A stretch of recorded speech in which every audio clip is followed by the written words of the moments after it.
다 함께 묵상 기도를 드리심으로 금요 주일 예배를 하나님께 드리겠습니다.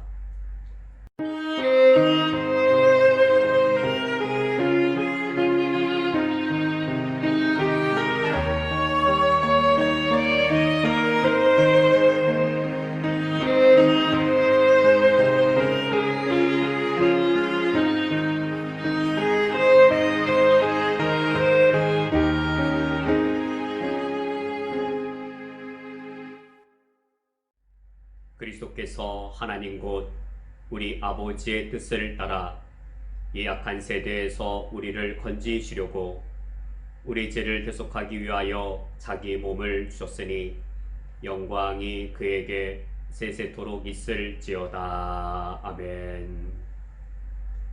하나님 아버지시여, 이 악한 세대에서 우리를 건지시기 위해 십자가에서 자기 생명을 주신 예수 그리스도를 찬양합니다. 저희들이 이 시간 하나님 아버지 앞에 우리 몸을 드려 주님께 헌신을 다짐하기 원하는 것은 예수 그리스도께서 먼저 자기 몸을 우리에게 주시어 우리를 위한 헌신을 하셨기 때문입니다. 이제 저희들이 내 생명의 주인 되신 하나님께 내 삶을 드리기 위하여 주님을 예배하고자 하오니 이 자리에 임하여 주시옵소서. 주님을 향한 우리의 찬양과 경배를 받아 주시옵소서. 예수 그리스도의 이름으로 기도합니다. 아멘. 다 함께 찬송가 14장 주 우리 하나님 찬양하겠습니다.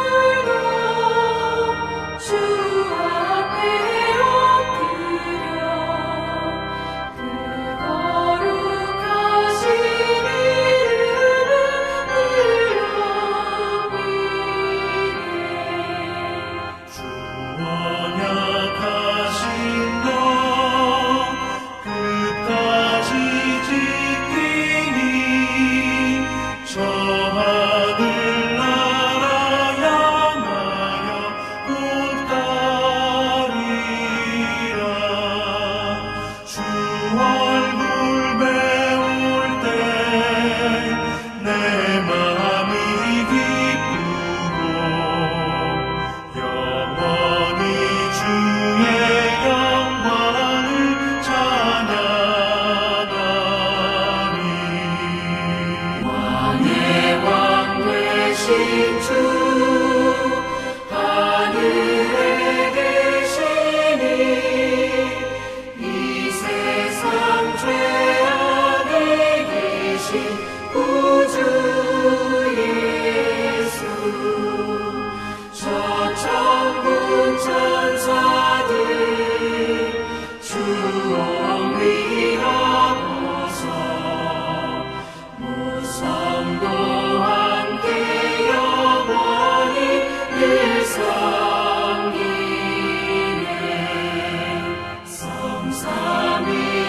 성삼위일체께 승리한 무리들 다 기쁨 소리 높여서 감사드려. 창조주 하나님 내 주님 되시니 주 앞에 나도 엎드려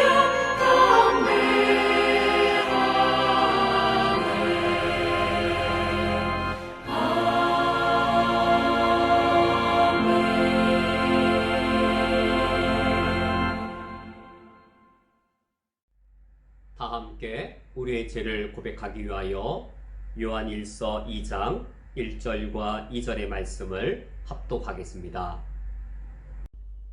나의 자녀들아, 내가 이것을 너희에게 쓰면 너희로 죄를 범하지 않게 하려 함이라. 만일 누가 죄를 범하여도 아버지 앞에서 우리에게 대언자가 있으니 곧 의로우신 예수 그리스도시라. 그는 우리 죄를 위한 화목제물이니 우리만 위할 뿐 아니요 온 세상의 죄를 위하심이라. 아멘. 다 함께 묵상으로 우리의 죄를 하나님께 고백하겠습니다.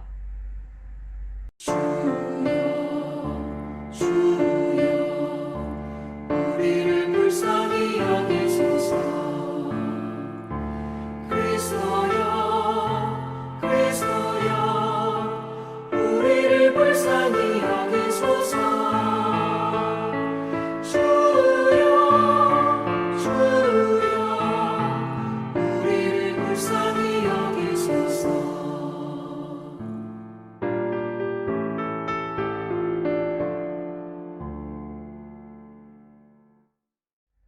여호와여, 주께서 죄악을 지켜보실진대 주여 누가 서리이까. 하나님 아버지시여, 시편 130편의 시인이 이와 같이 고백한 대로 주님께서 나의 죄악을 지켜보실 때에 아무리 의인인들 누가 감히 주님 앞에 설 수 있겠습니까? 비록 내가 다른 사람들이 행하지 않은 몇 가지 의를 행하였다 할지라도 나 역시 다른 사람이 행한 몇 가지 의를 행하지 못했습니다. 설령 내가 다른 사람이 범한 몇 가지의 죄악을 비난할 만 할지라도 나 역시 다른 사람이 범하지 않은 몇 가지 죄악을 내가 범하였습니다. 주님께서 나의 죄악들을 살펴보실 때에 주님이시여 누가 감히 주님 앞에 의인으로 설 수 있겠습니까? 그러하기에 내 죄를 대신하여 참혹한 저주의 죽음을 당하신 예수 그리스도의 십자가를 바라볼 때 그 추악한 형벌을 받아 마땅한 죄인이 바로 나 자신이라는 사실을 인정하며 고백하며 예수 그리스도를 나의 구주로 영접하게 됩니다. 그 십자가의 피로써 지금 내가 주님께 고백한 나의 모든 죄악들을 사하여 주시오니 감사드립니다.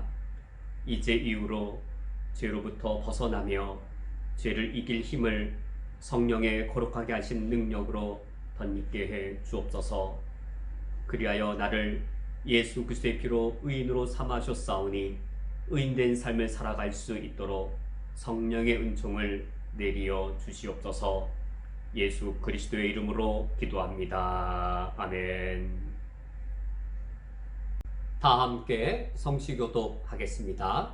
교독문 22번 시편 37편을 교독하겠습니다. 악을 행하는 자들 때문에 불평하지 말며 불의를 행하는 자들을 시기하지 말지어다. 그들은 불과 같이 속히 배임을 당할 것이며 푸른 채소같이 새자날 것이미로다. 여호와를 의뢰하고 선을 행하라. 땅에 머무는 동안 그의 성실을 먹을거리로 삼을지어다. 또 여호와를 기뻐하라. 그가 내 마음의 소원을 내게 이루어 주시리로다. 내 길을 여호와께 맡기라. 그를 의지하면 그가 이루시고 내 의를 빛같이 나타내시며 내 공의를 정오의 빛같이 하시리로다. 여호와 앞에 잠잠하고 참고 기다리라. 자기 길이 형통하며 악한 길을 이루는 자 때문에 불평하지 말지어다. 분을 그치고 노를 버리며 불평하지 말라. 오히려 악을 만들 뿐이라. 아멘. 다 함께 사도신경으로 우리의 신앙을 하나님께 고백하겠습니다.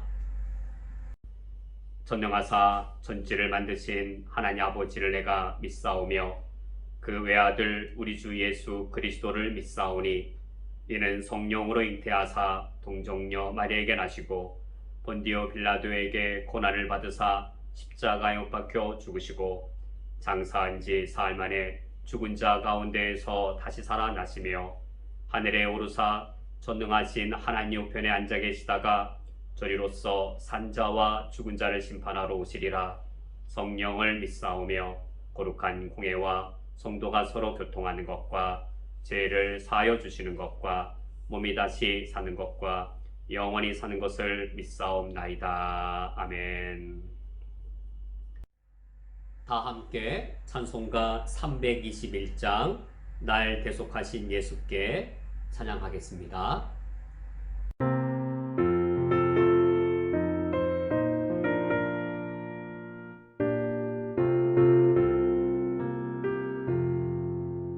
날 대속하신 예수께 내 생명 모두 드리니 늘 진실하게 하소서. 내 구주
성경 봉독하겠습니다.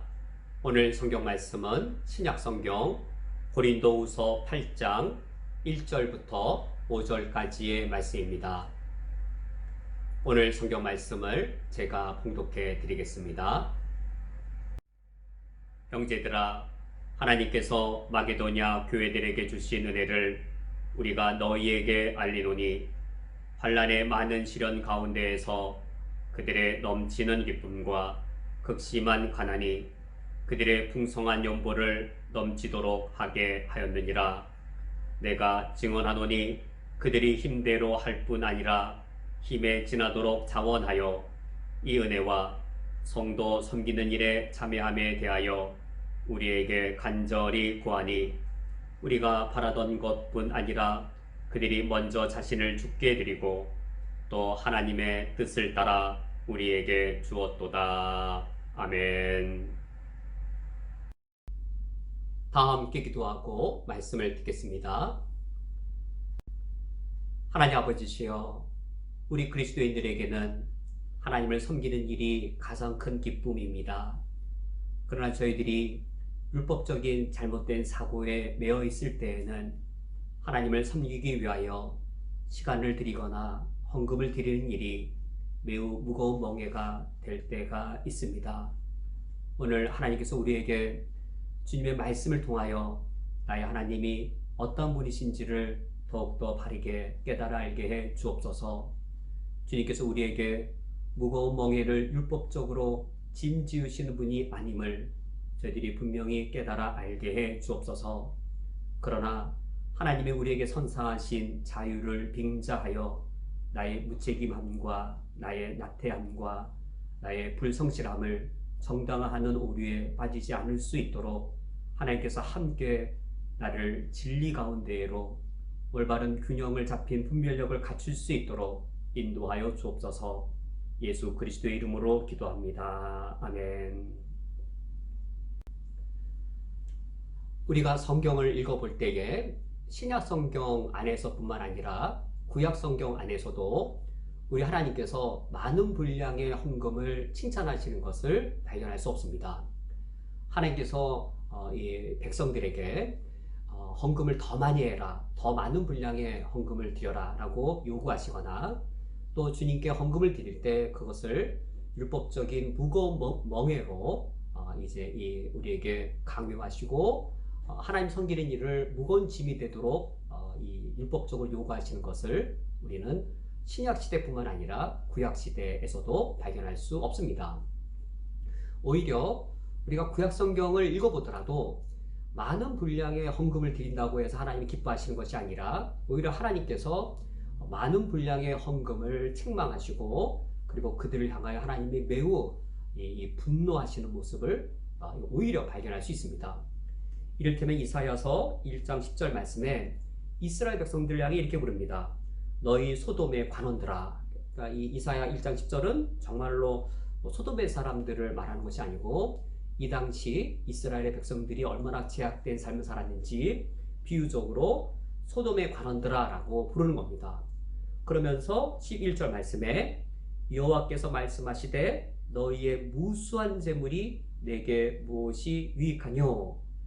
나는 수량의 번제와 살진 짐승의 기름에 배불렀고 나는 수송아지나 어린 양이나 수염소의 피를 기뻐하지 아니하노라 라고 말씀하시는 것이죠.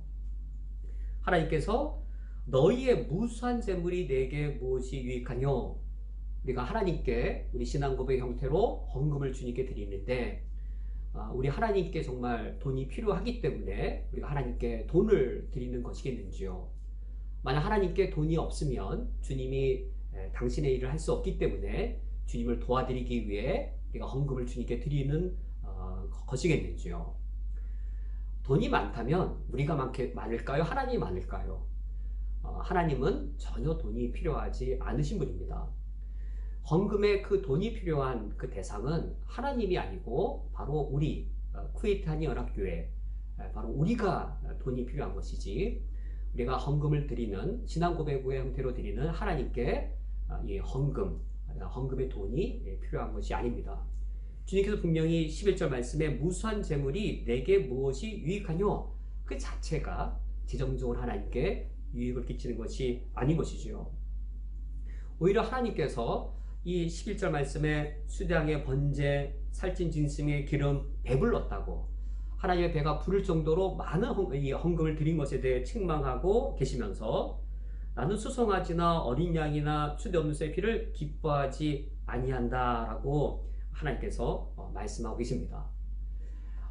이 성경을, 우리가 구약 성경을 읽어보더라도 구약 성경 안에 너희들이 이렇게 많은 헌금을 드렸으니 내가 참 기쁘다라고 많은 헌금 자체를 칭찬하는 것은 단 한 곳도 발견할 수 없는 것에 비해 그들의 그릇된 헌금에 대해서는 하나님이 이처럼 그들의 헌금을 거절하시는 모습을 우리가 발견할 수 있습니다.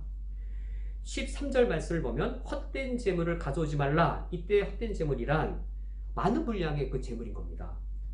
분양은 내가 가증히 여기는 바요 월삭과 안식일과 대회로 모이는 것도 그러하니 성회와 아울러 악을 행하는 것을 내가 견디지 못하겠노라 라고 하여서 우리는 하나님께서 그냥 많은 재물만 갖다 드리면 기뻐하실 분인 줄 알았는데 오히려 그들이 더 많은 재물을 드릴수록 그들의 모순된 모습 때문에 하나님께서 너희들이 내 앞에 와서 경건한 척 하는 것 내가 진짜 눈 뜨고 못 보겠다. 내가 견딜 수 없다라고 오히려 하나님께서 말씀하시는 모습을 우리가 발견할 수 있습니다. 14절 말씀에 내 마음이 너희의 월삭과 정한 절기를 싫어하나니 그것이 내게 무거운 짐이라 내가 지기에 곤배하였느니라 라고 우리가 듣기에 정말로 이 납득이 안 된 말씀을 하나님이 스스로 하고 계십니다. 내 마음이 너희의 월삭과 정한 절기를 싫어하나니 그들이 하나님을 예배하기 위해 성소에 나오는 것을 하나님이 싫어하시는데 그것이 오히려 하나님께 무거운 짐입니다. 하나님의 백성들이 하나님께 나와서 많은 제물로 수송아지 또 어린 양 수염소의 피 많은 제물로 번제를 한목제를 드리는데 하나님께서 그것이 그 백성들이 제사 드리러 나왔으니 그 자리에 나가셔야 되는데 그것이 내게 너무 무거운 짐이고 그것이 이제 내가 지쳐서 곤비하게 되었다라고 하나님이 말하실 정도입니다. 그리하여 15절 말씀에 너희가 손을 펼 때에 내가 내 눈을 너희에게서 가리고 너희가 많이 기도할지라도 내가 듣지 아니하리니 이는 너희의 손에 피가 가득함이라. 여기 15절에 손을 편다는 말은 우리가 오늘날은 우리가 무릎을 꿇고 손을 모으고 기도하지만 이제 이 구약시대 이스라엘 백성들의 기도 형태는 서서 손을 들고 하는 그 기도입니다. 그들이 기도하기에 손을 폈습니다. 그리고 많이 기도할지라도 라고 해서 그들이 많은 분량의 기도를 합니다. 근데 하나님의 태도는 이럽니다. 너희가 손을 펼 때에 내가 내 눈을 너희에게서 가리고 하나님이 기도하는 그들에게 눈을 마주치시는 것이 아니라 오히려 눈을 돌려버리시고 눈을 감아버리십니다. 그 이유는 무엇이냐면 너희가 많이 기도할지라도 내가 듣지 아니할 것은 눈을 돌리시고 길을 막아버리시는 것은 이는 너희 손에 피가 가득함이라. 기도하려고 편 손에 피가 가득한 겁니다. 부자 그리스도인이 가난한 그리스도인을 착취하고 그 착취의 그 피를 이 화목제로 그 피를 속죄제로 하나님께 제물로 드리고 있는 겁니다.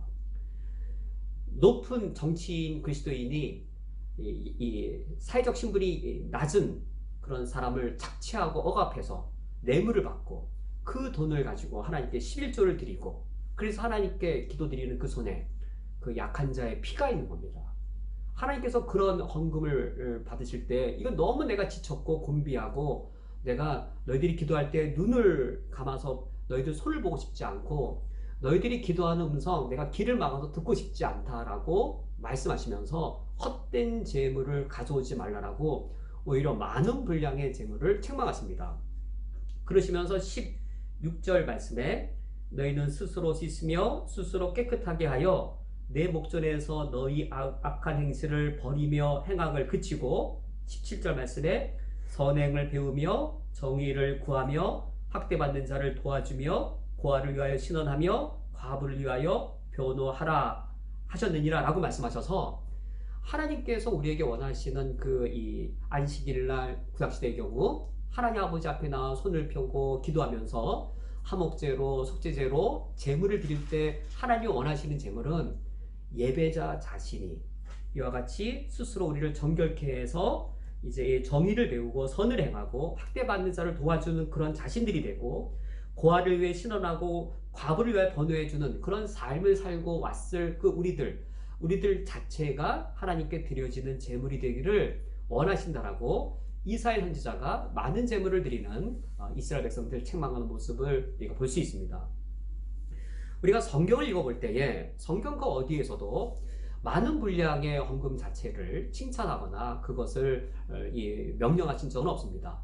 물론 헌금을 전혀 안 해도 된다 이렇게 말하는 구절도 전혀 없습니다. 오히려 구약 성경에 보면 이스라엘 백성들이 이제 타락하여서 11조를 드리지 않으므로 이 제사장과 레위 지파들 그들의 생계가 없어서 그들이 성전을 떠나고 성막을 떠나서 떠돌아다니는 타락상에 대한 하나님의 책망하는 말씀이 있는 걸 볼 때에 하나님께서 많은 분량의 재물 자체를 칭찬하시는 것도 아니고 또한 무책임하게 그리스도인으로서 아무런 책임감 없게 게으르게 나태하게 그들이 살아가는 것 그것도 하나님이 동시에 책망하시는 것이죠. 하나님께서는 많은 분량이든 적은 분량이든 우선 분량에 대해서는 하나님의 관심이 다르다. 결이 다른 것이죠. 율법적으로 헌금을 어떻게 해야 되느냐 얼마만큼 해야 되느냐 그것은 성경에서 가르치고 있는 관점과 무관한 결이 다른 문제입니다. 우리가 헌금에 대해서 우리가 바른 의미를 아는 것이 중요하겠고 그리고 하나님께서 우리에게 어떤 방식으로 바르게 헌금을 우리가 실천하기를 원하시는지 그것을 아는 것이 중요하겠습니다. 우리가 바르게 할 때에 하나님을 섬기는 일이 무거운 멍해가 되어지지 않습니다. 우리가 바르게 알고 바르게 실천할 때에 하나님이 어떤 분이신지를 우리가 더더욱더 알게 되어지는데 그때 하나님이 우리에게 하나님을 섬기도록 하시는 일은 기쁨으로 할 수 있게 하시는 일이고 결코 무거운 율법적인 멍해로 우리를 짐지우게 하시는 분이 아님을 알 수 있습니다. 그러면 성경이 말하는 성경에서 가르치는 하나님의 가르침에 적합한 성경에서의 이 헌금의 이 의미, 성경의 실천 어디에 강조점이 있는가? 우리가 오늘 성경 말씀을 볼 때에 고린도후서 8장 1절 말씀, 우리가 오늘 고린도후서 8장 1절 말씀 읽었는데 형제들아 하나님께서 마게도냐 교회들에게 주신 은혜를 우리가 너희에게 알리노니 라고 이제 사도 바울이 고린도 교회에게 지금 말을 시작하고 있습니다. 마게도냐 그리스도인들이 헌금한 모습을 이제 고린도 교회인에게 소개하고 있습니다. 2절 말씀에 환난의 많은 시련 가운데에서 그들의 넘치는 기쁨과 극심한 가난이 그들의 풍성한 연보를 넘치도록 하게 하였느니라 라고 마게도냐 지역의 그 가난한 그리스도인들 그들이 극심한 가난을 겪고 있었고 심지어 많은 환난을 겪는 중에도 풍성한 연보를 넘치도록 하였다라고 하는 소식을 지금 고린도 교회에 알려주고 있습니다. 그러면 지금 사도 바울이 무엇을 가르치기 위하여서 지금 이 사실을 알리는 것일까요? 이 마게도냐 지역의 가난한 교회들을 너희들이 한번 보아라. 그들이 가난할 뿐만 아니라 환난의 극심한 어려움들을 겪는 중에도 많은 헌금을 했으니 너희들도 많은 헌금을 하여라. 과연 그것을 위하여 사도 바울이 지금 이 말을 시작하고 있는 것인가? 우리가 3절 이하의 말씀을 놓고 볼 때 강조점이 풍성한 연보를 넘치도록 했다. 이 마게도냐의 가난한 교회도 이처럼 많은 분량의 헌금을 했으니 너희들도 많은 분량의 헌금을 하라라 라고 하여 강조점이 풍성한 연보에 있지 않음을 3절 이하의 내용을 보면 확인할 수 있습니다.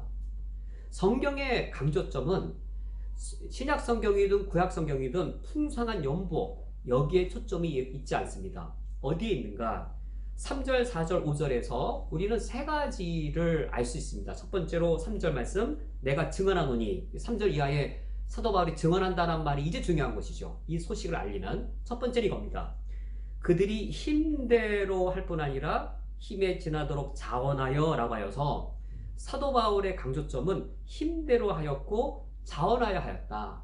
헌금을 드릴 때 그들의 경제력에 맞게끔 힘대로 하였고 그들이 경제력을 넘어설 때는 자원하여 하였다라고 하여서 성경의 강조점은 헌금을 얼마나 드려야 되고 이것을 반드시 율법적으로 드려야 된다라는 그런 율법적 요소에 강조점이 있는 것이 아니라 반대로 그들이 힘대로 하고 자원하여 하는 헌금의 태도에 강조점이 있습니다. 다른 여러 성경 구절을 더불어 보더라도 구약과 신약의 여러 성경을 보더라도 성경에서 헌금의 강조점은 헌금을 드리는 사람의 태도, 동기, 목적, 어떤 신앙 고백이 담겼느냐, 여기에 하나님께서 강조점을 갖고 계시는데, 신약 성경뿐만 아니라 구약 성경에도 그러하고, 그런 성경 구절이 한두 구절이 아니라 너무나도 많은 곳에 있어서 우리는 신약 성경과 구약 성경을 그냥 객관적으로 읽어보기만 하더라도 우리 하나님께서는 헌금에 있어서의 강조점이 헌금의 분량이 아니라 얼마나 드릴까, 얼마나 드려야 하느냐에 있는 것이 아니라, 내가 하나님께 헌금을 드릴 때 어떻게, 어떠한 자세로, 어떤 목적과 동기로 드리느냐에 하나님의 강조점이 있다는 사실을 우리는 발견할 수 있습니다. 두 번째는 4절 말씀에 이 은혜와 성도를 섬기는 일에 참여함에 대하여 우리에게 간절히 구하니라고 하여서, 은혜와 성도를 섬기는 일에 참여함, 여기 성도를 섬기는 일이 이제 헌금이 하는 역할들 중에 하나입니다. 성경의 강조점은 이를테면 목회자의 경우에 성도로 하여금 얼마나 많이 헌금을 내게 하느냐에 목회자의 책임이 있는 것이 아니라, 목회자의 책임은 그 헌금을 어떻게 사용하느냐에 더 큰 책임이 있습니다. 목회자의 책임뿐만 아니라 우리 모든 성도님들의 책임이고, 특별히 재정부가 그 역할을 하는 것이고, 연초에 하는 이 재정으로 보이는 공동회의가 바로 그 역할을 하는 것이죠.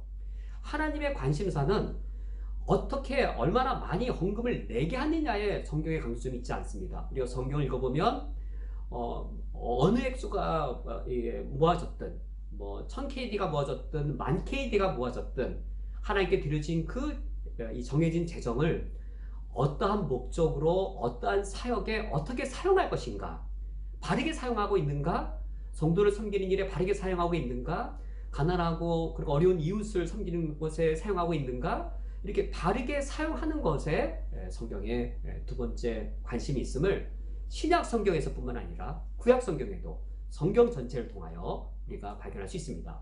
세 번째는 5절 말씀에 우리가 바라던 것뿐 아니라 그들이 먼저 자신을 죽게 드리고 또 하나님의 뜻을 따라 우리에게 주었도다 라고 하여서, 이 5절 말씀에 헌금의 의미가 나타나 있습니다.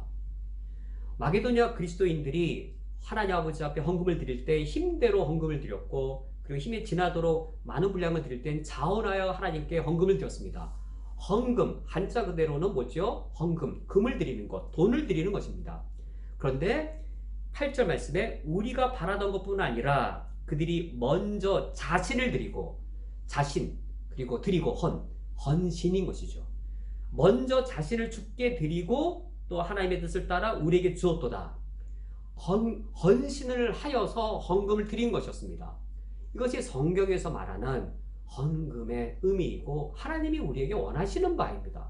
하나님이 우리에게 하나님을 섬기도록 하기 위해 우리에게 시간을 드리기를 원하시고, 하나님이 우리에게 헌금을 드리기를 원하실 때에 그것은 하나님을 위해 내 삶을 드리는, 그냥 돈을 드리는 것이 아니라 헌신의 다짐과 고백으로 드리도록 하시는 것이죠. 이것이 바로 이 헌금의 가장 기본적이고 중심된 의미입니다. 우리가 오늘 그리고 다음 주에 이어서까지 이 헌금의 바른 의미가 무엇이고 또 어떻게 하는 것이 헌금의 바른 실천인지에 대하여 살펴보겠습니다. 우리 한국교회에 매우 큰 영향력을 미친 여의도 순복음교회의 조용기 목사는 11조와 헌금에 대해 매우 비성경적인 내용을 가르쳤습니다. 이를테면 어떤 가난한 성도가 있다면 빚을 내서라도 11조를 하라라고 가르칩니다. 어떤 가난한 성도가 교회로부터 생활비를 구제받았다면 그 구제비에서도 11조를 내라. 한 가난한 학생에게 대학교 등록금을 누군가가 장학금이나 또 이제 이 등록금으로 주었다면 거기로부터도 11조를 떼라. 또 내가 교통사고를 당하였는데 보험금을 받았다면 그 보험금에서도 11조를 떼라 라는 식으로 매우 율법적으로 하나님께 11조 드리는 생활을 매우 엄격하게 가르쳤습니다. 심지어 이와 같이 가르치기도 합니다. 지금 내가 당장 수술을 해야 될 위급한 상황인데 11조 외에는 수술비가 없는 겁니다. 이런 경우는 어떻게 해야 되는가? 만약 당신에게 하나님을 믿는 진정한 믿음이 있다면 하나님을 믿고서 그 병원비로 쓰지 말고 11조로 내라. 그러나 당신에게 그 정도의 하나님의 믿음이 없다면 하나님을 시험하지 말고 병원비로 써도 좋다라는 식으로 가르쳐서 이 수술비밖에 없는 상황에서 하나님을 믿고 이 수술비를 11조로 드리는 것이 더 좋은 믿음인 양 그릇되게 가르침으로 결국 우리 하나님을 율법적인 하나님, 되게 미신적인 하나님, 대단히 그릇된 하나님으로 전혀 성경과 다른 그런 이방 종교의 하나님으로 가르치는 매우 그릇되고 악한 영향력을 한국교회에 남기게 되었습니다. 정말로 우리 하나님이 그러한 하나님이시겠는지요?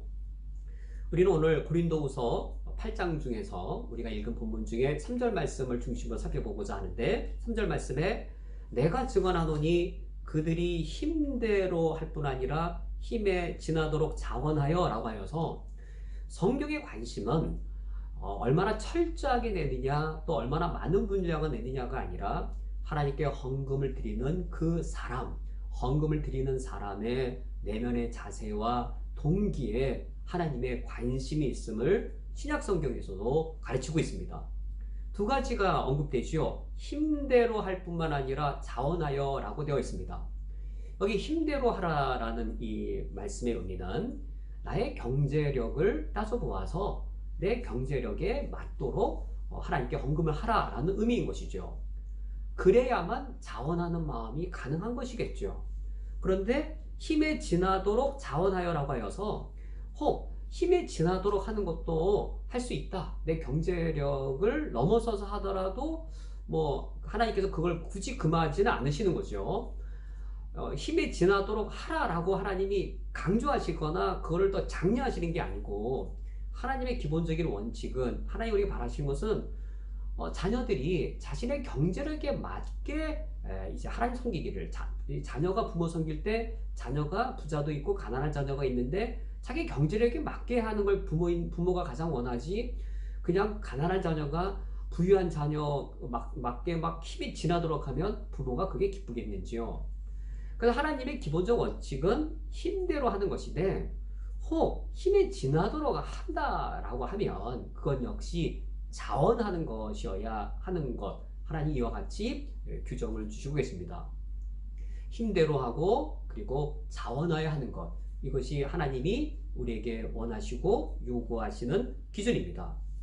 제가 이번 주에 오늘 당회가 있어서 우리 성도님들의 경제적 상황들 들린 소식들이 매우 어렵고 힘든 소식을 들어서 이제 몇몇 성도님들에게는 좀 구체적으로 여쭤보기도 했습니다.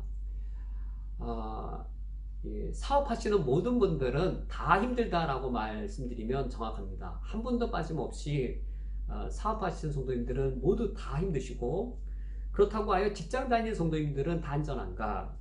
직장 다니는 성도님 중에 이제 월급이 삭감되신 분도 있고 또 이제 직원 수가 줄어들어서 퇴직의 우려 가운데 있으신 분도 있고 또 실제로 이제 직장에서 더 이상 일을 못 하시게 되는 그런 어려운 가운데 있는 성도님도 계십니다. 이런 상황이 있을 때 하나님께서 우리에게 어떻게 무엇을 원하시겠는지요?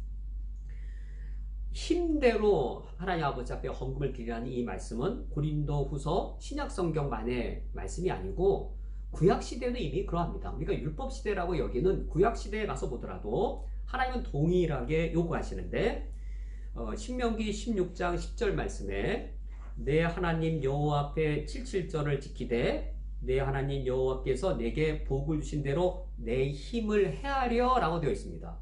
내 힘을 헤아려 자원하는 예물을 드리고 고린도후서 8장 3절에 힘대로 자원하여라는 원리가 신명기 16장 10절에 내 힘을 헤아려 자원하는 예물을 드리는 것으로 같은 원리가 발견되는 것이죠.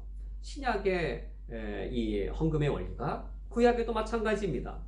내 힘을 헤아려서 경제력에 맞게 헌금 드리는 것이 하나님의 원리이고 원칙이고 그것을 넘어선다면 그건 자원한 가운데 스스로 하는 것이지 누군가가 강요하거나 또는 나 스스로 체면 때문에 나 스스로 무엇인가 다른 요소 때문에 내 힘에 지나도록 드리는 것은 바람직하지 않습니다.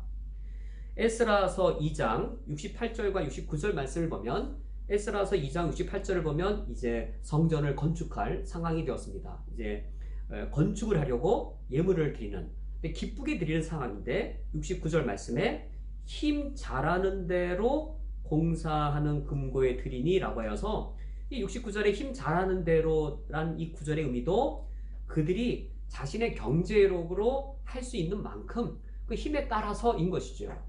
이것이 신명기 16장만이 아니라 한참 수백 년이 흐른 에스라서, 포로 후 이후 시대거든요. 한참 그 후대에도 여전히 동일하게 이 성경의 원칙은 힘 잘하는 대로 그 경제력에 맞게끔 드리는 것이 원칙입니다. 그런데 만약에 어떤 이유에 있어든지 내 체면 때문이든지 또는 율법적 사고 때문이든지 뭐 어떠한 그 이유에 있어든지 내 경제력을 벗어나서 그것을 하고자 할 때 우리 마음이 어떻게 되겠는지요. 고린도후서 9장 7절 말씀에 각각 그 마음에 정한 대로 할 것이요 인색함이나 억지로 하지 말지니 하나님은 즐겨내시는 자를 사랑하시느니라. 이 고린도후서 9장 7절에 헌금에 대한 귀중한 원리들이 여러 가지가 있는데 중요한 구절입니다. 다음 주에 또 이 구절을 살펴보고자 하는데 이 중에 억지로 하지 말지니가 되어져 있는데 이게 대단히 중요합니다. 내 힘에 버거운 것을 억지로 안 하려고 하기를 하나님이 원하시겠는지요? 아니면 내 경제력에 맞추어 헌금을 줄임으로 내가 억지로 하지 않게 되기를 하나님께서 바라시겠는지요?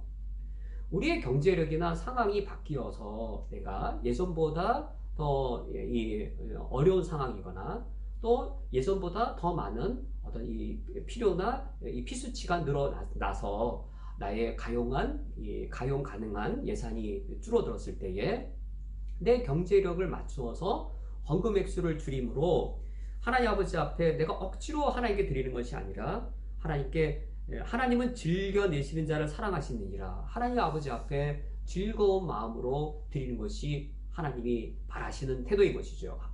하나님께서는 우리에게 내 진심이 담길 수 있는 나에게 가장 적절한 분량의 헌금 드리기를 하나님께서 원하시고 그것이 우리에게 인색한 마음 또는 내가 억지로 하는 마음이 드는 그 수준의 헌금 본인의 자발적인 원함이 아니라면 하나님께서는 그런 것을 우리에게 요구하시거나 요청하시지 않습니다. 제가 단임 목회 시작을 개척교회로 시작하게 되었습니다. 제가 뜻한 바는 아니었고 제가 담임 목사로 가고자 하는 교회에 이제 공동회의가 3분의 2가 통과됐음에도 불구하고 이제 그 전에 미뤘던 지지 후보자 지지하는 후보들에 따라 이제 공동회 통과 후에도 분란이 나서 제가 그 교회에 담임 목사로 갈 수 없게 되었습니다. 사랑의 교회는 이미 사표를 낸 상황이어서 자연스럽게 이제 개척이라고 하는 것을 하게 되었지요. 개척교회의 첫 예배는 어떤 예배당이 있는 게 아니고 장로님의 아파트 거실에서 첫 예배를 드리게 됐고 그 자리에 한 23명 정도 이제 소수의 적은 인원이 모였는데 그 중에 절반 정도는 60세 이상의 어르신이고 나머지 절반은 그분들의 아들이나 며느리 그런 분들이었습니다. 신앙의 열심이나 헌금을 드리는 분들은 60 이상의 분들이고 젊으신 분들은 헌금 생활 잘 안 하시거나 또는 부모님 때문에 이제 억지로 교회에 나오신 분들이 또 일정 수가 있는, 즉 이 멤버를 가지고는 요즘 서울에서 개척을 한다는 건 거의 개척 멤버로서는 거의 매우 힘든 조건의 시작이었습니다. 즉 교회 재정이 개척교회로서 생존 자체가 위태로운 상황이었습니다. 그런데도 하나님께서 크신 은혜를 주셔서 이제 빠른 시일에 예배당을 마련할 수 있게 해주셨습니다. 그런데 예배당을 갖추었는데 예배당 그 입구에 무슨 함이 하나 놓여져 있었습니다. 그 함이 뭔가 봤더니 저도 처음 본 그런 형태의 함이었는데 헌금 봉투함이었습니다. 마치 이렇게 주보를 꼽아 놓을 수 있을 만큼의 이렇게 좁은 칸으로 되어져 있는 그런 함들이 쫙 이렇게 여러 개가 있고 그 칸마다 성도의 이름이 적혀 있습니다. 그리고 그 칸 안에는 11조 감사, 선교, 주정 헌금 이런 헌금 봉투들이 꽂혀 있습니다. 그 헌금 봉투를 꺼내 보면 거기에 헌금 액수와 그리고 헌금 드린 날짜가 적혀 있고 재정부의 도장이 찍혀 있습니다. 제가 그걸 보고 너무 놀라지 않을 수 없었습니다. 누구든지 전 교인의 헌금 생활 다 할 수 있는 거예요. A란 권사님 얼마 헌금했나, B란 권사님 헌금 얼마 했나. 근데 A란 권사님, B란 권사님, 내가 B란 권사보다 교회 나온 지가 더 오래되고 내가 더 부자인데 이렇게 비춰봐서 헌금 액수를 늘려야 되는 것이죠. 누구든지 마음을 먹을 수 있다면, 마음만 먹는다면 전 교인의 헌금을 낱낱이 다 볼 수 있는 그런 공개된 것이어서, 야, 이러다가 하나님께 헌금을 드리는 것이 아니라 체면 때문에 헌금을 드릴 수도 있겠다. 이거 대단히 큰 문제겠다 싶었습니다. 그래서 이제 재정부에 이제 상의를 했죠. 장로님과도 의논을 했습니다. 이전 교회에서는 계속 이런 방식으로 예배당 입구에 이렇게 헌금 봉투함이 놓여져 있었고, 우리 모든 성도님들이 이것에 대해 어색하지 않고 이미 예전 교회부터 아주 오랜 횟수 동안 해왔기 때문에 자연스럽습니다 라는 말을 들었습니다. 그러나 제 눈에는 도무지 이것은, 이러다가 성도님들이 하나님께 헌금을 드리는 것이 아니라 사람 눈을 의식하고 또 체면 때문에 헌금 드릴 수 있겠다라고 계속 마음의 부담이 되어서 제가 두 가지의 조치를 취하였습니다. 어떤 상태냐면 개척교회 상황입니다. 그래서 이제 이 건물의 임대료, 목회자 생활비 모든 게 다 위태로운 그 상황이었습니다. 재정부에는 첫 번째 조치를 내가 이렇게 취하도록 했습니다. 헌금 봉투함을 없애십시오. 헌금 봉투함을 이제는 사용하지 않기로 합시다. 당연히 장로님과 재정부에서는 헌금 줄어들 것을 염려했지요. 제가 우리 교회 처음 왔어도, 우리 교회에 이제 처음 왔을 때 헌금 바구니가 예배 때 돌았잖아요. 저는 그것도 제 눈에 좀 불편하게 보였습니다. 다행히 우리 장로님께서도 다 동의해 주셔서 이제 우리가 대면 예배 드렸을 때 이제 예배 시간에 헌금함 바구니를 돌리는 것이 아니라 들어올 때 각자 자발적으로 헌금함에 넣는 것으로 이제 우리가 예배 헌금 방식을 바꿨는데, 그때 참 감사하게 우리 장로님께서도 헌금이 줄어드는 것을 기꺼이 다 이제 감수하신 것이죠. 이제 하나님 아버지 앞에 더 바르게 진실되이 우리가 헌금 드린 것이 더 올바르다 생각해서 우리 장로님들께서도 아주 귀한 결정을 또 쉽게 잘 내려주셨습니다. 제가 첫 번째 조치가 재정부의 요청을 해서 헌금 봉투함을 없애는 것이었고, 두 번째는 주보에다가 주보에 예배 순서가 있죠. 거기에다가 봉헌 순서 그 뒤 아래에다가 구원의 확신이 없으신 분은 헌금의 의무가 없습니다 라는 문구를 제가 적어 넣었습니다. 제가 마침 제 컴퓨터에 그때 주보가 있어서 2007년 1월 7일자 이 주보인데, 예배 순서이고 이 봉헌란에 제가 이렇게 적어놨습니다. 구원의 확신이 없으신 분은 헌금의 의무가 없습니다 라는 문구를 적어 놓았습니다. 이런 조치의 결과는 어떠했을까요? 헌금이 줄어들었을까요? 헌금이 여전했을까요? 헌금이 늘었을까요? 장로님과 재정부의 염려대로 되었을까요? 어떠했을까요? 헌금이 3분의 2로 줄었습니다. 실제로 헌금이 줄었습니다. 개척교회는 대단히 어려운 상황이죠. 그러나 저는 예상한 바였고, 또 그것이 그렇게 저에게는 한편 두려움도 한편 있으면서, 그러나 그것이 올바른 결정이라고 생각을 했습니다. 그리고 성도님들에게 그때 이와 같은 예로 설명을 들었습니다. 그 당시 제가 70kg가 넘었거든요. 제가 요즘 살이 많이 빠져서 59kg 정도 나가는데, 여기서 엄청 살쪘던 거죠, 그 당시. 제가 성도님들에게 저를 건강하다 할 수 있겠습니까? 제 몸집이 이렇게 뚱뚱하다 해서 건강하다 할 수 있겠습니까? 이것은 비만입니다. 올바르지 않은 동기와 목적으로 헌금을 하게 되었을 때, 그것이 큰 금액의 헌금일지 몰라도 그것은 건강한 헌금이 아니고 우리 몸으로 말하면 비만한 상태입니다. 그 대신에 제가 만약에 여기서 5kg, 6kg, 7kg 살을 뺀다면, 그래서 60kg 중반대로 간다면 제 몸은 작아질 것이지만 더 건강해질 겁니다. 우리 그리스도인은 돈으로 살지 않습니다. 우리 그리스도인은 하나님으로 인하여 살아갑니다. 그러므로 우리 교회는 돈의 힘으로 하나님의 일을 하는 것이 아니라 하나님의 능력으로 우리가 하나님의 일을 하고자 해야 됩니다. 그렇다면 우리가 올바르지 않은 동기와 목적으로 많은 헌금을 모았을 때보다 우리가 올바른 동기와 목적으로 헌금을 하고자 했을 때 설령 그것이 더 적은 헌금이 되었을지라도 그 더 적은 분량의 헌금을 통해서 하나님은 능히 주님의 일을 하실 것입니다 라고 성도님들과 주님의 뜻을 나누게 되었습니다. 그 결과가 어떠했을까요? 그 이후의 결과는 이 개척교회 담임 목사가 겪어야 될 어려움들을 더 계속 겪어야 되는 것이었고, 제 월급은 이제 제 날 들어오지 않을 때도 있었고, 그날 들어와야만 이제 갚아야 될 것들이 있잖아요. 신용카드가 연체가 되어지고 이 카드로 저 카드를 막고 이 마이너스 카드는 이 한도까지 다 차오르고 신용불량자 직전까지 가고, 저는 그런 일들을 겪었지만 저는 그런 일을 겪더라도 그런 일을 겪으면 되는 것이죠. 목회자나 교회가 가난해지면 가난을 겪으면 되는 것이죠. 그것이 옳은 것이죠. 우리가 성도님들이 힘대로 자원하여 헌금하신 그 분량 자체가 모아졌더니 이와 같은 상황이다. 그러면 그걸 겪으면 되는 것이죠. 저는 그것에 대해 하나님 아버지 앞에서 하나님이 기뻐하시는 일을 한 것이라고 지금까지 생각하게 되었습니다.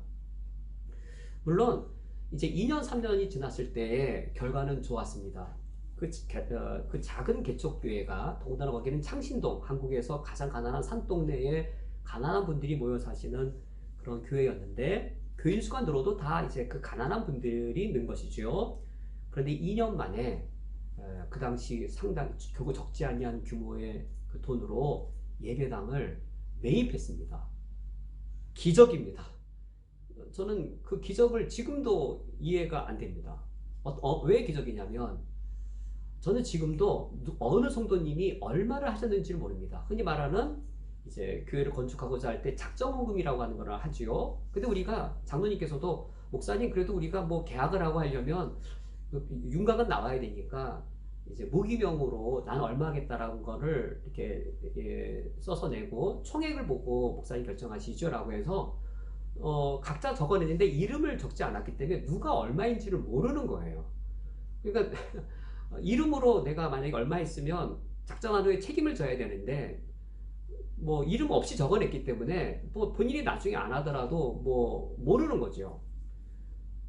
정말로 2년 만에 정말로 기적이 일어나서 새로운 아파트의 상가를 매입하게 되었습니다. 저는 그것이 참 감사하고, 작년인가 재작년 여름휴가 때 제가 개척했던 그 교회 가서 주일 예배에 참석하고 왔는데 참 마음에 감격이 있죠.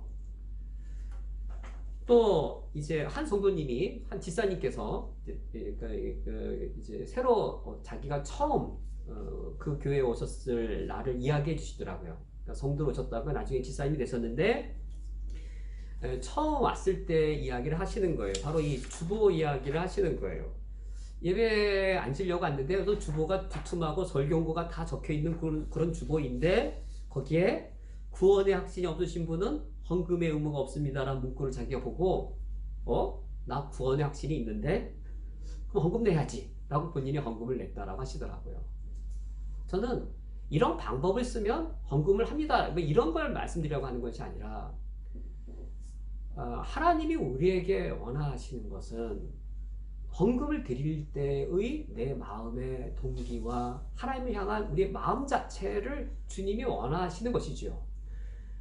우리 교회가 그런 방향으로 우리 성도님들의 헌금 생활을 지도할 필요성이 있겠고, 우리 성도님들께서도 어떤 율법적인 의무감이 아니라 하나님과 나 사이에, 근데 어떤 하나님이냐면요, 돈이 많으신 아버지예요. 나보다 돈이 천만 백만 배 훨씬 많은 아버지예요. 돈은 내가 없어요. 그런 아버지인데 되게 마음이 너그럽고 넓은 분이세요. 그런 하나님과 나 사이에 인격적으로 개인적으로 우리 스스로 하나님 아버지 앞에 내 경제력이나 내 마음의 상태를 살펴서 하나님 아버지 앞에서 우리가 인격적으로 하나님 아버지 앞에 헌금 생활을 정하면 되는 것이지요. 그 작은 개척교회가 결코 작지 아니한 일을, 아름다운 일을 했는데 그것은 푸른 결혼식이라고 하는 무료 결혼식 프로그램이었습니다. 이제 장로님과 이제 성도님과 함께 우리 교회가 무엇인가 이 사회에 기여를 해야 될 터인데 이 작은 우리 개척교회가 무엇을 할 수 있겠는지요? 라고 고민들을 하다가 제 머릿속에 우리가 할 수 있는 거 있다. 무료 결혼식이다 라는 생각이 떠오르게 되었습니다. 왜냐하면 제가 목사니까 주례를 무료로 할 수 있지요. 그리고 그 프로그램을 하겠다라고 하니까 어떤 한 성도님이 그것도 무명으로 하셔서 저는 어느 분인지 모르겠어요. 한 분이 무명으로 연미복 그리고 웨딩드레스 이거를 이제 뭐 2번인가 3번씩 이렇게 기증을 하셔서 이제 대상자가 오시면 그 중에 신랑은 이제 연미복 중에서 고르시면 되고 신부께서는 웨딩드레스 중에 이제 하나를 고르시면 됩니다.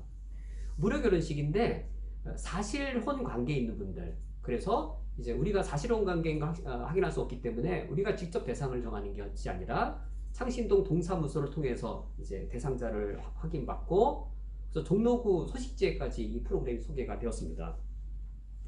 이렇게 대상자가 왔을 때 이제 그분들 대상으로 주례도 무료, 연미복과 또 웨딩드레스도 무료로 드릴 수 있게 되었고, 그리고 또 이제 이 동대문에 그 옷 같은 거 만드는 재봉질에 능하신 분들, 우리 여집사님들이었거든요. 아주 베테랑이거든요.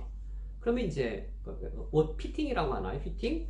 이제 연미복 또 웨딩드레스 피팅도 이제 무료로 다 해주시고, 그리고 이제 꽃꽂이를 정말로 한 여집사님 너무 잘하셨는데 그 집사님께서 그 주가 이 푸른 결혼식이 있는 주간에는 이제 부케를 하나 더 만드시는 거죠. 부케도 무료로 해드리고, 그리고 이제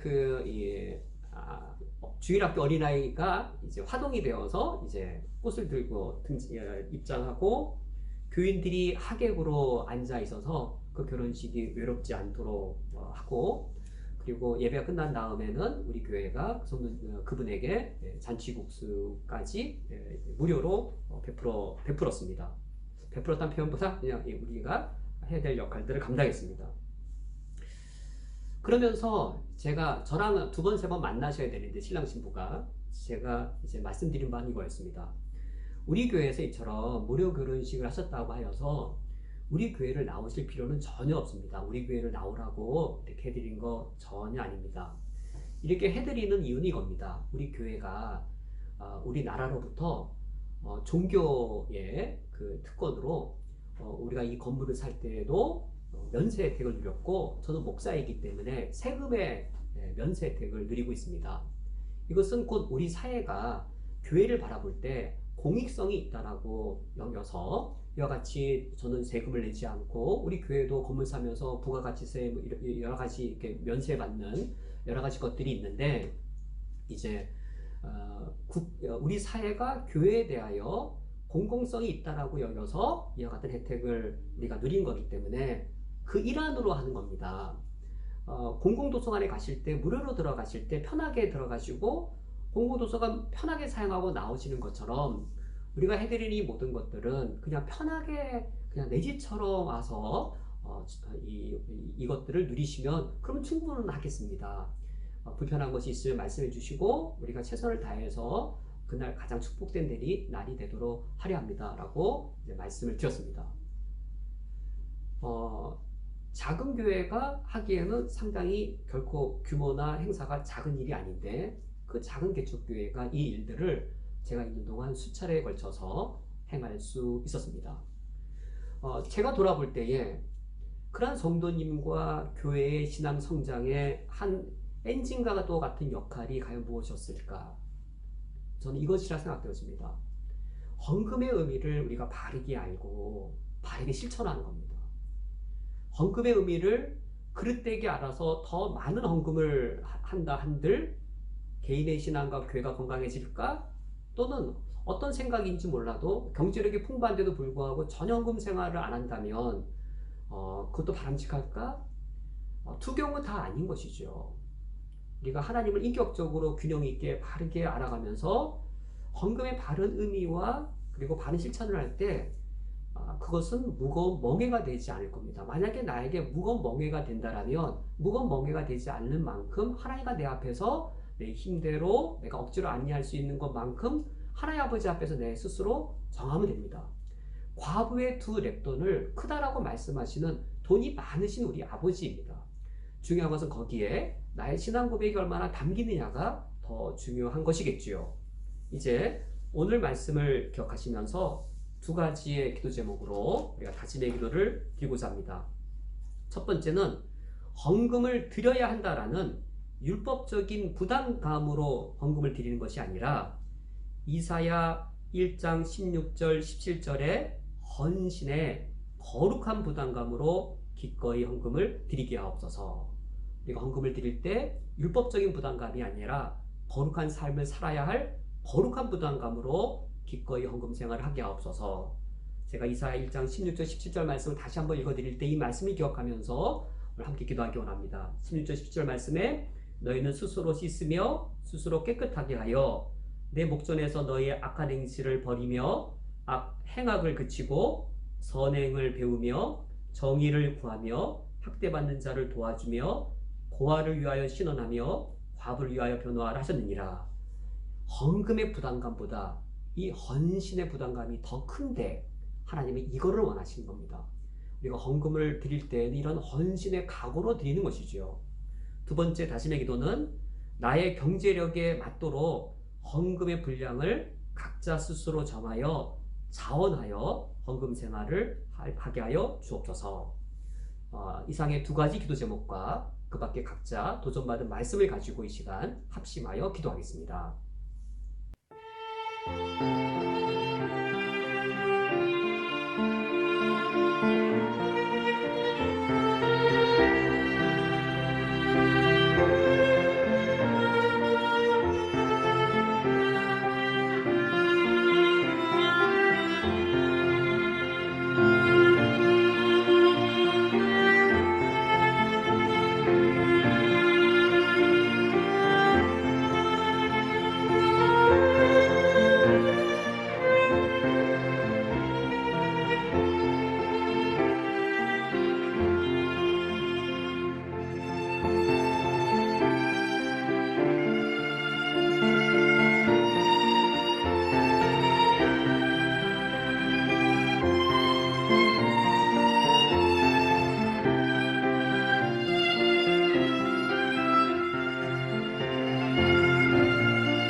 하나님 아버지시여, 주님은 우리에게 어떤 종교적인 율법의 외형적 실천을 요구하는 분이 아니심을 우리는 잘 알고 있습니다.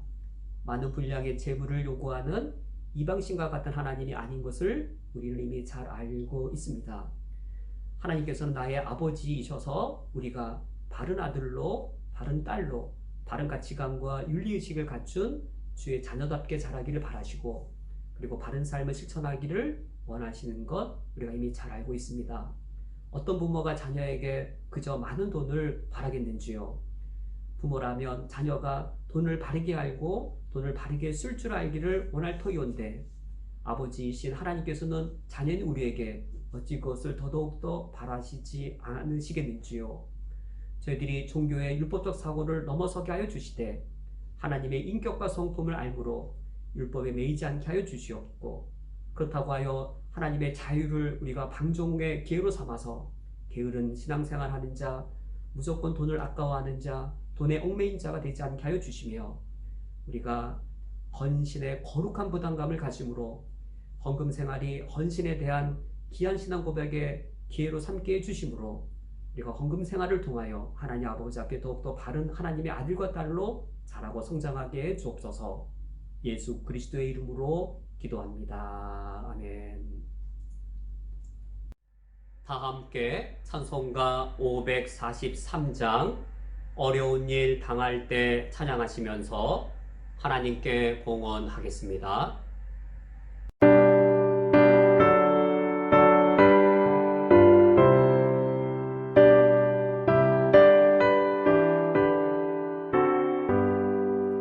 어려운 일 당할 때 나의 믿음 적으나 의지하는 내 주를 더욱 의지합니다. 세월 지나갈수록 의지할 것뿐일세. 무슨 일을 당해도 예수 의지합니다. 성령께서 내 마음 밝히 비춰주시니 인도하심 따라서 주만 의지합니다. 세월 지나갈수록 의지할 것뿐일세.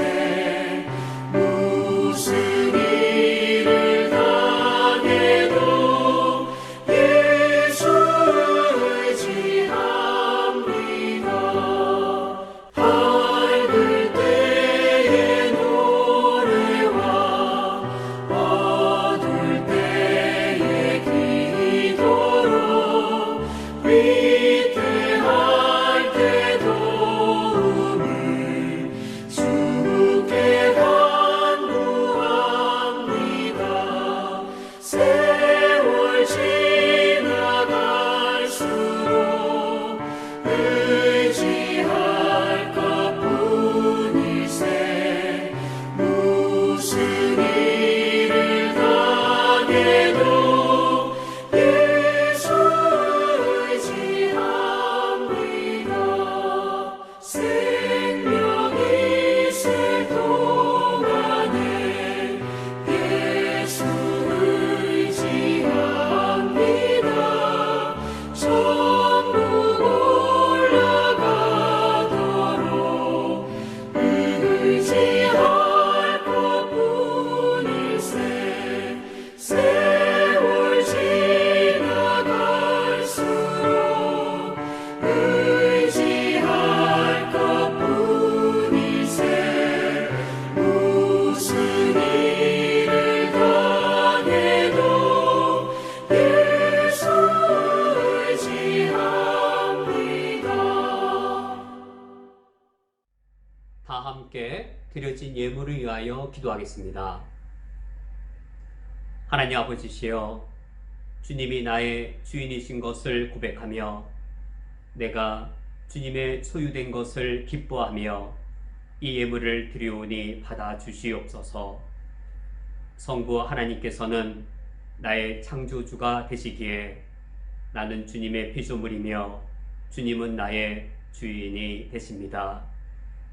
예수 그리스도께서는 나의 구원자가 되시어 십자가의 핏값으로 나를 사셨사오니 나는 주님의 소유이며 그리스도는 나의 주인이 되십니다. 성령 하나님께서는 내 안에 거하심으로 나를 주님의 소유로 인치셨으니 나는 진실로 주님의 소유입니다. 성부, 성자, 성령 하나님께 내가 주님의 소유인 것을 기뻐하며 이 예물을 드리오니 받아 주시옵소서. 나의 주인 되신 하나님께서는 주님의 소유인 우리를 지켜 주실 줄 믿습니다. 이 세상은 주님의 소유인 우리를 해칠 수 없음도 믿습니다. 그러하기에 어려운 일 당할 때 내 믿음 적으나 주님 더욱 의지합니다. 몸을 갖고 살아가는 연약한 나를 이 세상 가운데에서 지켜 주시옵소서. 하나님 아버지시여, 어려운 상황에 직면할 때마다 내게는 지혜가 매번 부족합니다. 어떠한 선택을 해야 할지, 어떠한 기준을 따라야 할지 모를 때가 더욱더 많아집니다. 그때마다 내 심령이 여호와를 경외함으로 지혜의 근본에 머물게 하시고 성령께서 내 마음을 밝히 비춰주심으로 주님의 인도하심을 따라 살게 하여 주옵소서. 생명 있을 동안에 예수 의지합니다. 천국 올라가도록 나를 사랑하시는 주님 의지할 것밖에는 없습니다. 이러한 고백과 다짐으로 이 예물을 드리오니 받아 주시옵소서. 예수 그리스도의 이름으로 기도합니다. 아멘. 다 함께 천국 백성의 윤리인 십계명을 교독하겠습니다. 하나님이 이 모든 말씀으로 말씀하여 이르시되 나는 너를 애굽 땅 종되었던 집에서 인도하여 낸 내 하나님 여호와니라. 너는 나 외에는 다른 신들을 내게 두지 말라. 너를 위하여 새긴 우상을 만들지 말고 또 위로 하늘에 있는 것이나 아래로 땅에 있는 것이나 땅 아래 물속에 있는 것에 어떤 형상도 만들지 말며 그것들에게 절하지 말며 그것들을 섬기지 말라. 너는 내 하나님 여호와의 이름을 망령되게 부르지 말라. 안식일을 기억하여 거룩하게 지키라. 내 부모를 공경하라. 살인하지 말라. 간음하지 말라. 도둑질하지 말라. 내 이웃에 대하여 거짓 증거하지 말라. 내 이웃의 집을 탐내지 말라. 예수께서 이르시되 내 마음을 다하고 목숨을 다하고 뜻을 다하여 주 너희 하나님을 사랑하라 하셨으니 이것이 크고 첫째 되는 계명이요 둘째도 그와 같으니 내 이웃을 내 자신같이 사랑하라 하셨으니 이 두 계명이 온 율법과 선지자의 강령이니라. 아멘. 다 함께 천국 백성의 기도인 찬송가 635장 주기도문을 찬양하겠습니다.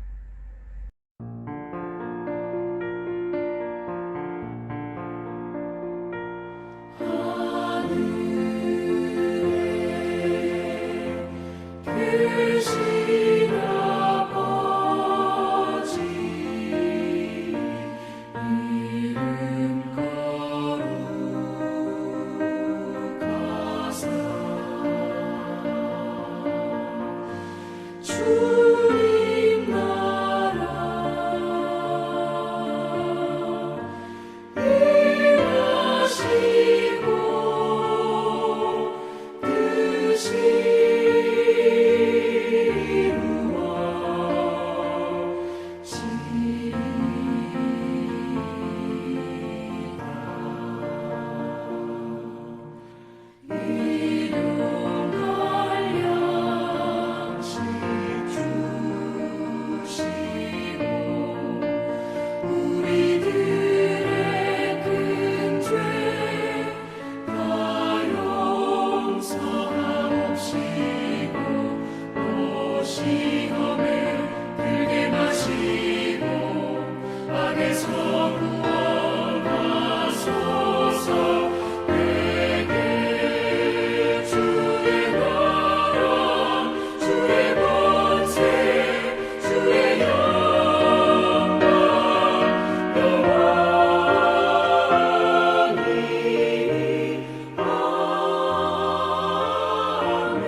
축도하겠습니다.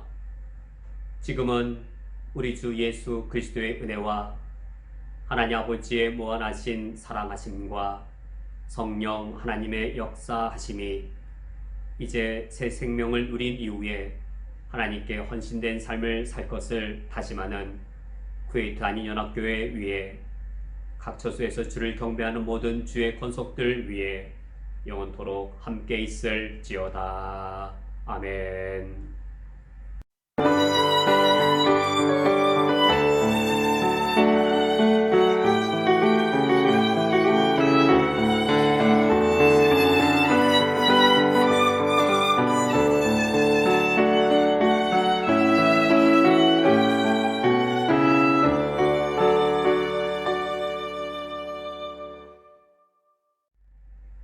교회 소식을 전해드리겠습니다.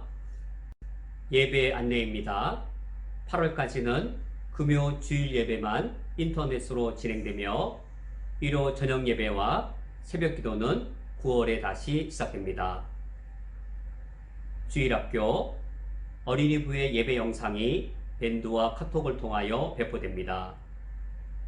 이번 주간 중보기도 먼저 우리 쿠웨이트 한인연합교회를 위하여 기도를 부탁드립니다. 가난할 때 가난할 줄 아는 법을 훈련받는 기회로 삼는 교회가 되게 하소서. 풍족할 때 하나님 앞에서 돈을 바르게 사용할 줄 아는 교회가 되게 하소서.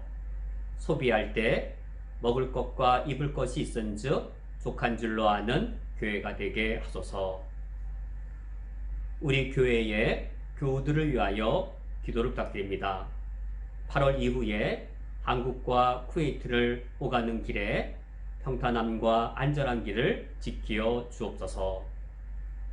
현재 한국에 체류 중인 우리 성도님들의 가족 비자와 비자 갱신이 속히 해결되게 해 주시옵고 여행 비자의 길이 속히 열리게 해 주옵소서. 귀국하신 우리 교우들이 한국 생활과 새로운 교회 신앙생활에 안정적으로 적응할 수 있도록 인도해 주옵소서. 9월에 학교 개학을 위하여 기도를 부탁드립니다. 우리 자녀들을 코로나의 위험으로부터 안전하게 지켜 주옵소서. 대면 수업과 인터넷 수업을 병행할 때에 우리 어린 자녀들이 학업의 부담을 잘 감당할 수 있게 하옵소서. 자녀들의 학교 생활을 도와야 할 성도님들의 건강과 강함을 지켜 주옵소서. 이상의 기도 제목으로 이번 주간 중보 기도를 부탁드립니다. 정기당에 오늘 오후 2시에 화상회의로 있습니다. 교우 소식, 장어성 선도님, 허경임 집사님 가정 7월 27일 두바이로 이주하셨습니다. 서영원 집사님, 신주연 집사님 가정 7월 28일 한국으로 귀국하셨습니다. 우리와 함께 사랑과 믿음을 나누었던 두 가정이 새로운 생활의 시작을 주님의 축복 가운데 두바이에서 그리고 한국에서 시작하실 수 있도록 기도를 부탁드립니다. 헌금을 드리기 원하시는 성도님께서는 오프라인 헌금이나 온라인 헌금 중에서 가장 편리한 방식으로 자유롭게 드리시면 되겠습니다. 이제 옆 사람과 함께 인사 나누시면서 축복합니다. 축복성으로 폐회하겠습니다.